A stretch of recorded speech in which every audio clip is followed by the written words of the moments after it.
3 of It's a Wonderful Life.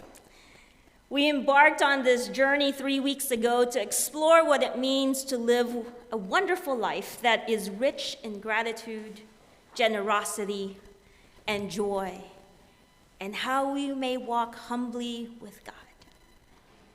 And here we are, and I wonder what insights have developed for you. I'm curious about what aha moments you each have had these past 14 days. What things have come up that made you go, wow? Because the act of wondering is really about asking questions, isn't it? It starts with allowing ourselves to be curious and letting that curiosity develop. We start asking questions. Then we start asking why. Why? Why? Remember that? Why? Why? Did you practice asking that this past week? Now, a few people are fortunate enough to persist in asking questions in a way that releases their imagination to hopeful possibilities. But more often than not, however, people tend to have their wonderings squashed for fear of the answers they might receive by asking questions. They short-circuit the process and in turn rob themselves of seeing a version previously unseen and unimagined. And in this season, where we are called to imagine a vision for how we might frame our giving, we are also called to imagine the future of the ministry of this church. This is not a solitary task, nor is it a task reserved for selected few.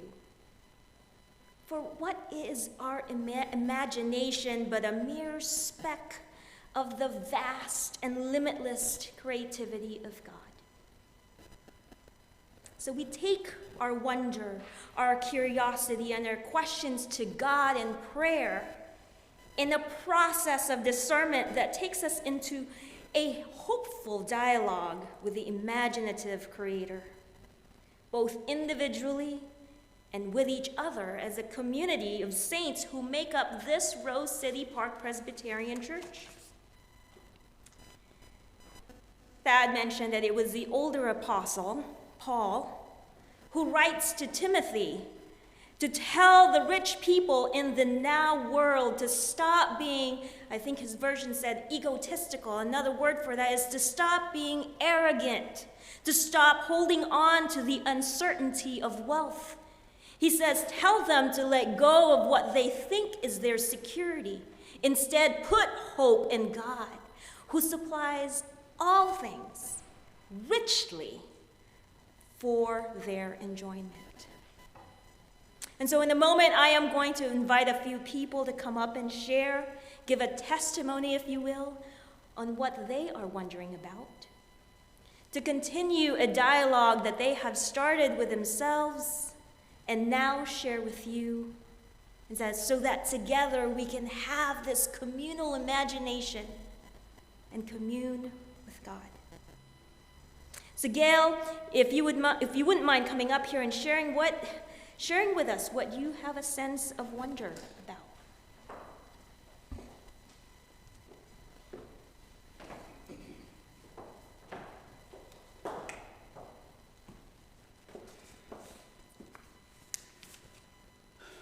Well, in a few months, we will mark the 3rd year of the COVID era. Much of the first year was a blur, as we all struggled with finding new ways to cope with isolation, uncertainty, and ways to remain intact as a worshiping community. And we did it. This church is filled with creative and committed people who did not let COVID wither our spirits or energy, and if anything, emboldened us to sustain and even advance our fellowship and mission. For me, this has been a time full of wonder. About a year ago, I was filled with wonder and a little worry when I was at church one day when 5 men, Jim Munson, Scott Greer, Tom Matthews, Tony Conklin, and Bob Black, carried from the parking lot 10 12-foot-long 4x4s, still green and therefore very heavy, and plywood sheets into the building, up the balcony, and hoisted them through the little door, there's a little door back up there, in the ceiling into the attic. They hauled the lumber to position it to form a floor right above that booth there in the attic. There's a whole room up above us. The tech team had determined the need to install new cabling and microphones. And you can see this is part of their work, the microphones that drop down, to capture the sound of the organ and other music in order to send quality sound into the ether.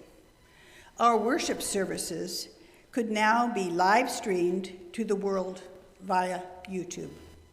This marked an important level of production quality after more than a year of initially delivering worship to homes from a mounted cell phone through the inadequate capacity of Zoom.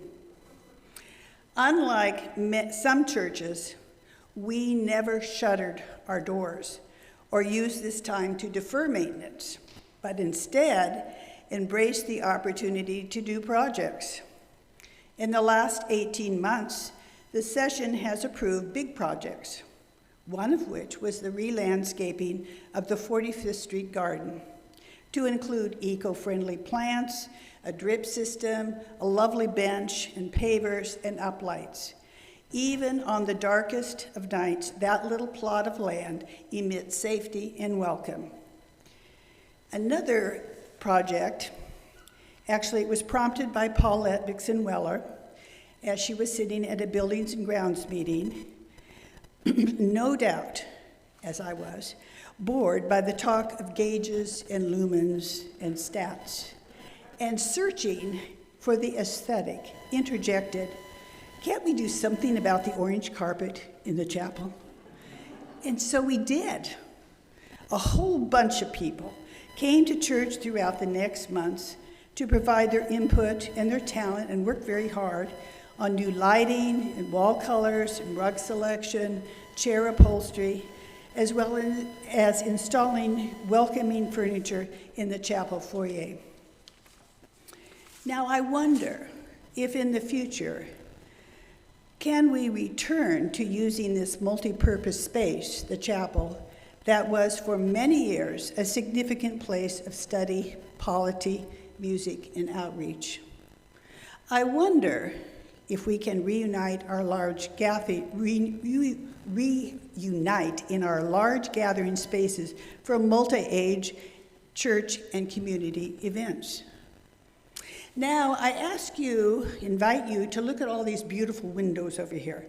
You can't see all of them. There are many, many stained glass windows in our church. They are old, but essentially in good shape, as assessed by experts from a national glass architectural firm. We are now waiting for a date for the work on them to commence. It involves cleaning and refurbishing, but most importantly, new paint and caulking to the windows on the outside of the building, and the replacement of the new protective coverings that will allow air to circulate and thus preserve the glass windows themselves.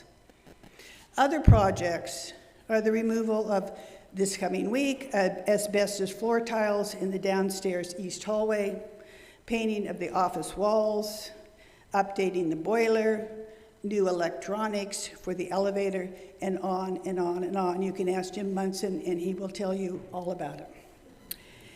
Now, although our building requires considerable maintenance, I wonder if we might revision our building to be seen as an asset as we respond to our findings in the discernment process. I wonder if the building might serve to enlarge our missional footprint in our vital neighborhood. During the loneliest COVID times, This church continued with its commitment to the Y East Veterans Shelter, preparing Friday night meals twice a month. For many, it was a way to do hospitality in these most restrictive times. We all baked and roasted in our kitchens and delivered our dishes as the Y East staff whisked them away. We remained in the parking lot, masked and distant, to do church. Released from our squares on Zoom, we talked and laughed. And now this mission continues well into its 5th year and includes good friends from Kenilworth Presbyterian. Our parking lot church grows, and it is no surprise that our church has fully embraced a new program, Family Promise. For me, there is no greater wonder than watching children and young people learn and question and play. There is a Greek saying that says, I'll read it slowly, "Blessed are those who plant trees under whose shade they will never sit." Most of us who work with our children, and that's many in this congregation, inherently embrace this idea. In the last 2 years, we have not only sustained our children's ministry, but actually have expanded it. After many years, we reestablished Kid Camp, or more commonly called Vacation Bible School. We've maintained an active youth group and invested in a weekend retreat at Camp Magruder. Our adults in this church have responded with their time and talent to meet the needs of our youngest in our church family, building relationships. Now, I wonder, how can we better serve the youth who have graduated from high school and nearly disappeared from our church? Do they matter still? Do we still care? I hope that when we look back on these strange times, we can see how and where we have grown as a faith community. New technologies, sustaining and expanding our church programs for our children at all levels, maintaining our building, enthusiastically participating in the discernment process, and embraced our new pastor. This church is full of wonder and a place I call home. Amen. Thank you, Gail. Are you still with us? I do want to also call up Darcy and invite her to share what she wonders about and give us a glimpse of possibilities and what ifs.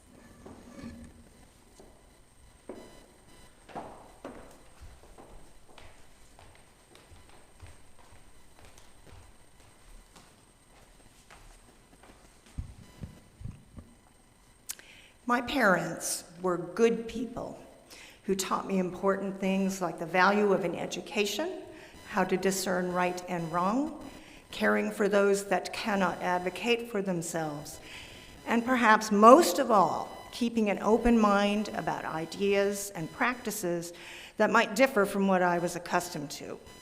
Live and let live. The church did not play a part in my life since both of them were atheists. Although my father had attended church with his family as a youth and would still sometimes sing "How Great Thou Art" in a beautiful baritone. And he told me the Bible was worth reading because it was beautiful literature. But even though they did not believe in God, they did not denigrate those who did. All the friends of my youth came from church-going families, and through them, I heard about Jesus. And sometimes when I had weekend sleepovers, I'd accompany their families to church on Sunday mornings. I saw the joy and comfort they experienced in the company of their God. This blend of influences in my early life created the foundation of my values and beliefs I still hold today. And during our courtship, I began to attend the church my husband's father once pastored. At first, it was a lovely spiritual honeymoon, but as time went on, there were things that happened that just didn't sit right. It didn't feel right when the church attempted to excommunicate a young woman who bore a child out of wedlock. It didn't feel right to me when we were told from the pulpit it was not biblical for women to take on leadership roles in the church. It didn't feel right when I was told that certain kinds of life partners were not biblical. There's that phrase again. I knew this was not what God wanted for me, so the time had come to look for another church. Thanks to my parents, I felt the need to have a welcoming and inclusive church with a much more progressive view of social and sexual politics. On the other hand, because of my experience with my school friends and their families, I sought a certain traditional structure with hymns, scripture readings, and liturgies. I went church hunting, and I soon felt like a spiritual Goldilocks. This church has plenty of liturgies and structures, but it's stiff and too formal, and it felt cold. That one was way too loose, and it seemed to feel Christian bands and a feel-good sermon were all you needed. Never open a Bible, don't sing a hymn, and don't even mention a need to contemplate confession. Then one morning I came to Rose City Park Presbyterian. I could not believe what I was seeing and hearing. Goldilocks had come to a place that was just right. Here was a place that felt warm and engaged with an understanding of what an inclusive community was. It had the traditional structure and hymns I loved and a respect for the Word of God each week. It even had a chancel choir, not to mention a book club. Sign me up! And now we're involved in making Rose City Park Presbyterian Church even better as we undergo our mission study.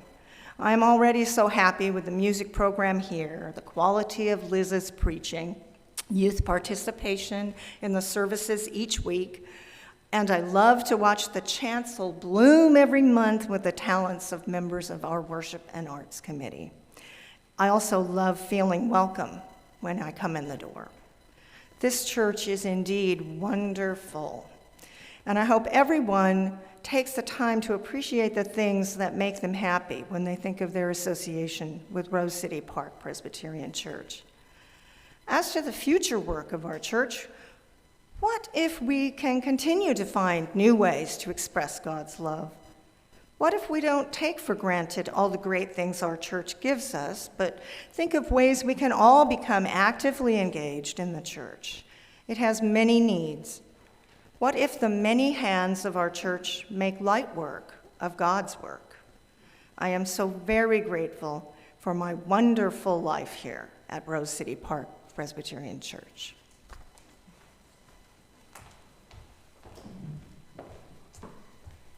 Oh, thank you, Darcy. And now finally, I'd like to invite Peter Vallada to share about how Rose City Park Presbyterian Church is part of his and his family's wonderful life.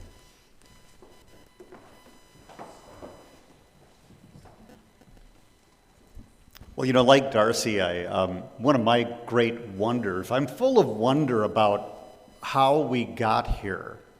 Why are we here?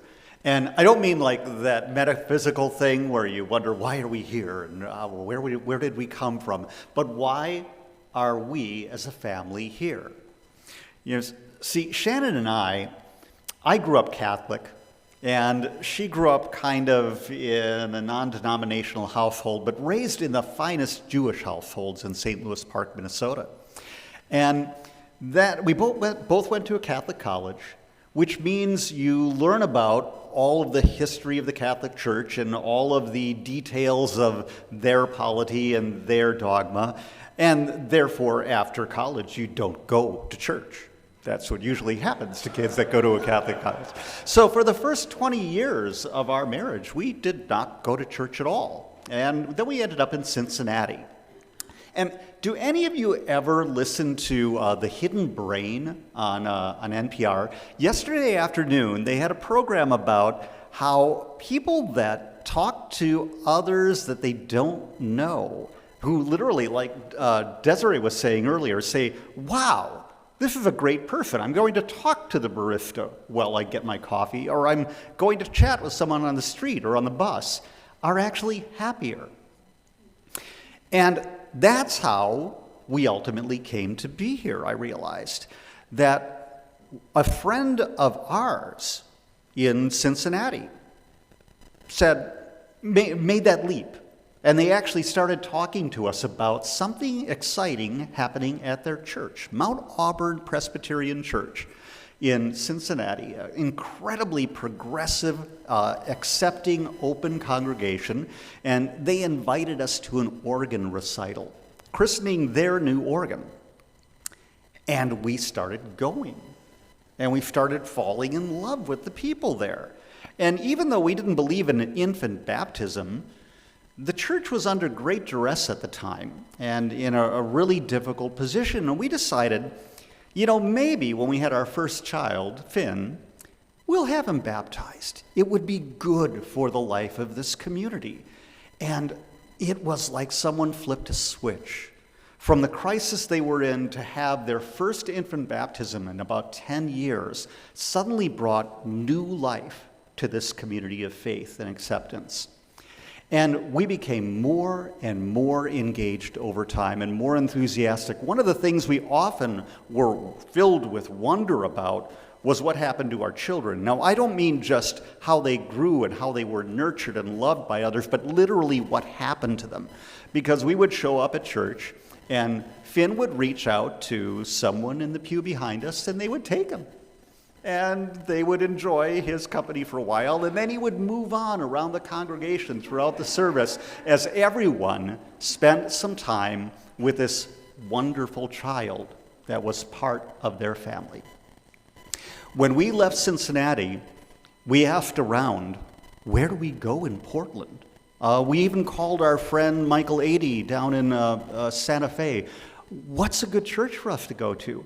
And to the letter, everyone said, well, the most wonderful church in Portland is Rose City Park. You have only one choice. That's where you need to go. And since we arrived here, our life has grown and grown and grown because of the wonder of this community of faith.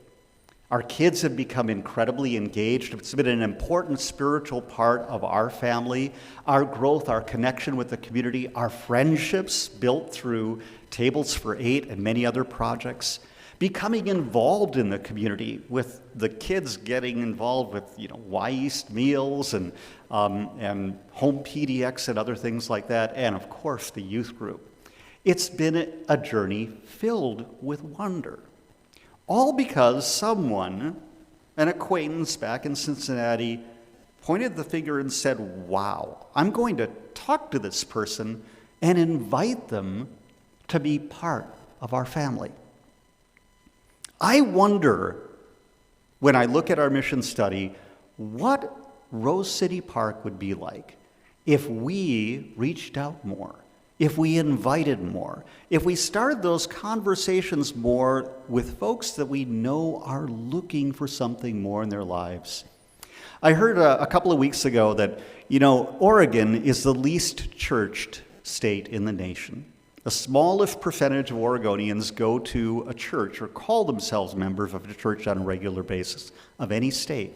And yet, 94% of young people today, Gen Zers and millennials, are looking for more spirituality and engagement in their lives. And I wonder how wonderful it would be if we were to reach out more. And I look forward to us doing that in the weeks and months ahead. Okay, I just have to say wow, because I've heard so many amazing stories about so many amazing people in this congregation and people beyond, like Peter was saying, back in Cincinnati, because you never know when God plants that seed and what that will grow into that you might not be able to see or have never envisioned. And so in our ongoing wondering about the potential ways in which we walk forward in our calling as Rose City Park Presbyterian Church, it is easy for those of us with resources like Mr. Potter in It's a Wonderful Life to get caught up amassing things for ourselves without a clear and courageous vision of what those things are for. And so if we heed Paul's advice that we ought to do good work, to be wealthy in noble deeds, to be generous in giving, to be sharers of possessions, then we build ourselves a strong foundation for the future, a future that makes possible the kind of life that is real and true, the kind of future that is grounded in the certain hope of God. But we need to be open to the discernment process about what the future might be, about how to be generous, about what kinds of giving we ought to give, and what sharing our possessions look like. See, our scripture does not give us prescriptions of precisely what to do and how to do it, but we are guided to a way of life that is perceived and practiced. So I pray that we hear Paul's words to Timothy, that we hear the words of Gail, Darcy, and Peter. Let us continue to wonder with each other, discern, perceive, and practice so that we might respond to God's gift of faith with faith. And so together let us join in song to declare God's faithfulness in richly providing us not only what we need, but everything for our enjoyment, because God's giving knows no ending.